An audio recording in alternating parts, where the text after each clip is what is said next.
حضرت عمر فاروق رضی اللہ تعالیٰ عنہ خادم سے کہنے لگے بوڑھی سے پوچھو. تو پوچھا اماں السلام علیکم. وعلیکم السلام. اماں کیا بات ہے؟ تو اماں کہنے لگی جاؤ دوڑو, تمہیں کیوں بتاؤں, دیہات کی سیدھی سادی بی بی, جاؤ بھاگ جاؤ. کہا نہیں اماں مہربانی کرو اندر تو آنے دو. بڑی منت کے بعد اماں مانی.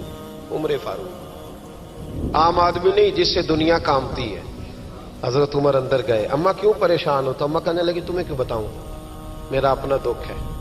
چل اماں بتا دے, تیری مہربانی. اماں کہنے لگی میں ایک بیوہ ہوں, بے اولاد ہوں, کوئی میرا سہارا نہیں. مجھے عمر فاروق سے بڑی شکایت ہے.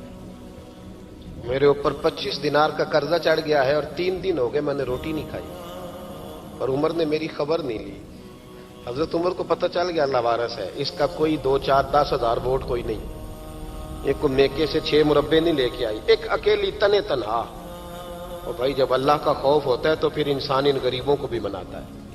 پھر ریڑھی والے کی بھی اہمیت بڑھ جاتی ہے, پھر رکشے والے کی قدر بھی بڑھ جاتی ہے. حضرت عمر فاروق رضی اللہ تعالیٰ عنہ کہنے لگے اماں عمر سے شکوہ ہے؟ کہاں؟ جناب عمر کہتے ہیں میں نے ایک جملہ کہا تو اماں نے تو مجھے لاجواب کر دیا. میں نے کہا اماں عمر کو کیا پتا کہ تو بھوکی ہے اور مقروض ہے, اسے کیا خبر؟ تو اماں کہنے لگی کیا کہا تم نے؟ عمر کو خبر نہیں, اسے پتا نہیں؟ تو عمر سے کہو نا چھوڑ دے حکومت, اس کے حوالے کرے جو خبر رکھ سکتا ہے. کیوں بیٹھا ہے پھر؟ ہمارے حکمران کہتے ہیں ابھی میں صدمے میں ہوں, نکلوں گا تو بات کروں گا. نہ ادھر ادھر کی تو بات کر, یہ بتا کہ قافلہ کیوں لٹا. مجھے رہزنوں سے غرض نہیں, تیری رہبری کا سوال ہے. ہاں تجھے جواب دینا پڑے گا. حضرت سیدنا عمر فاروق رضی اللہ تعالیٰ عنہ سے اماں کہنے لگی نہیں خبر رکھ سکتا تو حکومت کیوں کرتا ہے, چھوڑتا کیوں نہیں؟ تو حضرت عمر کہتے ہیں میں کانپنے لگا. دوڑے گئے جناب عمر.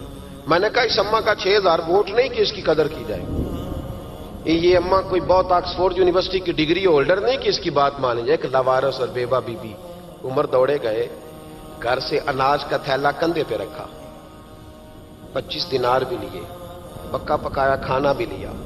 خادم کہنے لگا حضور مجھے دے دے میں اٹھا لیتا ہوں. تو حضرت عمر فرمانے لگے چل وعدہ کر قیامت کے دن بھی میرا بوجھ اٹھائے گا. کہنے لگا جی نہیں وہاں نہیں اٹھا سکتا. فرمایا پھر آج بھی نہ اٹھا, مجھے ہی اٹھانے دے, یہ میرا بوجھ ہے تو مجھے ہی. اماں کے سامنے 25 دینار بھی رکھے. پھر اماں کو حضرت فاروق اعظم نے 2 مہینے کا راشن بھی دیا, پھر پکا پکایا کھانا بھی دیا. معمولی آدمی کی بات نہیں کر رہا, 24 لاکھ مربع میل کا حکمران. حضرت عمر مدینے میں بیٹھ کے کبھی للکار دیں تو کیسر و کسرا کی ٹانگیں کانپیں. جناب عمر فاروق رضی اللہ کھانا کھلا کے اماں چارپائی پہ تھی تو عمر نیچے بیٹھ گئے. کہنے لگے اماں چل عمر کو معاف کر دے, چل چل جانے دے, کوئی عرض نہیں, بیچارے کو پتہ نہیں چلا. تو اماں کہنے لگی تو نے پھر عمر کا ذکر چھیڑ دیا. بیٹے میرے گھاؤ بڑے گہرے ہیں, میرے زخم بڑے سخت ہیں, کلیجہ پھٹے تو تجھے دکھاؤں کتنی تکلیف میں ہوں. میں تو پکا ہوا پھل ہوں, کسی وقت بھی دنیا سے چلی جاؤں گی. میں نے عمر کو معاف نہیں کرنا. جب میں قبر میں جاؤں گی نا, نبی کریم علیہ السلام آئیں گے تو میں عمر کی شکایت کروں گی. میں کہوں گی حضور اس سے پوچھئے یا رسول اللہ بیوہ اور بوڑھی کا خیال ہی نہیں کیا. تو آپ کے غلام کہتے ہیں میں نے عمر کو کبھی اتنا روتے نہیں دیکھا جتنا آج روئے. کہنے لگے اماں عمر کو میں جانتا ہوں وہ کمزور ہے, یہ شکایت نہ لگانا, وہ کمزور ہے, مقابلہ نہیں کر سکے گا, یہ شکایت نہ لگانا, چل معاف کر دے. تو اماں کہنے لگی اچھا تو مجھے کچھ اچھا لگتا ہے, جا تیری خاطر عمر کو معاف کیا, تو پیارا لگا ہے, جا معاف کیا, تیری خاطر معاف کیا, تیری خاطر عمر کو معاف کیا. حضرت عمر فاروق کہنے لگے مجھے لکھ کے دو. کون اتنے جتن کرتا ہے؟ کون؟ کسی سے کہنا جا اپنی اماں کو منا لے, تو کہتے ہیں نہیں میری غلطی کوئی نہیں تو مناؤں کس بات پہ, ہمیں تو 20 دلیلیں آتی ہیں. جا ابا کے پیر پکڑ لے. پتہ ہے نبی پاک علیہ السلام نے فرمایا جس کا باپ راضی ہوگا اسی کا اللہ راضی ہوگا, اور جس کا باپ ناراض ہوگا وہ سارا دن وظیفے پڑھے, اس کا اللہ راضی. یہ ابو داؤد شریف کی حدیث ہے. نہ جی بڑی مہربانی پیسے نہ لائیے گا. اب بات سنیں, وہ بھی میں سمیٹنے کی طرف آ رہا ہوں, ختم کر رہا ہوں, آپ میری بات پہ توجہ رکھیں. عزیز بھائی, نبی کریم صلی اللہ تعالی علیہ وسلم نے جو اپنے غلاموں کی تربیت کی تو حضرت عمر فاروق کہنے لگے لکھ کے دو.